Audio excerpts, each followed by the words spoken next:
So here's the thing. I was wanting to do a story on bird houses and bird watching. What kind of bird houses to build for your backyard, that kind of thing. But guess what? There is really like no universal date, though. If I was to say, look, what would just be a good universal time to stick up a nest box, I would always say fall. Fall would always be the greatest time because it gives that box time to sit in that area. The species that you're looking to attract to that box might come by in the fall and go, hey, look, that's an interesting spot. Well, so the way I see it, this report is early, and I'm just being very proactive. However, Newsel can't say the same thing. I'm really bad about missing those deadlines. One of the reasons why there's a lot of boxes in here is that I've had ideas for nest box programs. I always miss the date. All right, so we might be behind the 8 ball for dates right now.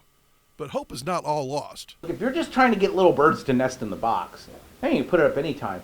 Certain species like house sparrows, they tend to nest pretty much, not year-round, but they nest a lot during the nesting season. All right, so you still have time to watch these little birds build a home and to provide some nice backyard bird watching. Now, the downside is this. Birds aren't the only critters that may claim these bird houses. There are some species that won't even touch these things because that's just not how they nest. Basically, a nest box is a cavity, right? And so you're basically simulating a cavity situation. There are not just birds that nest in cavities. There are mammals that nest in cavities. There are reptiles that nest in cavities. When I say reptiles up in trees, yes, I mean snakes. And some people have a problem with that, but they do use cavities. Well, so there's that.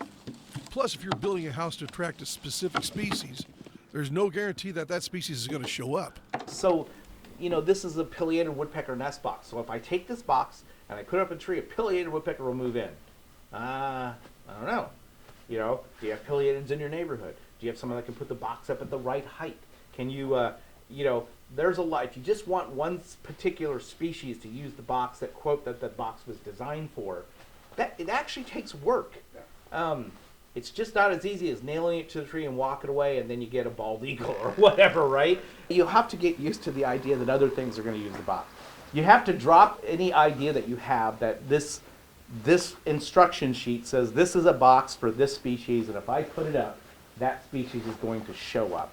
It doesn't quite work that way. Which really isn't all that bad. Chances are something will show up and make it a home. But you have your heart set on a certain species. Make sure your area has what you're looking for. For example, you're probably not going to find a barn owl in the middle of a city.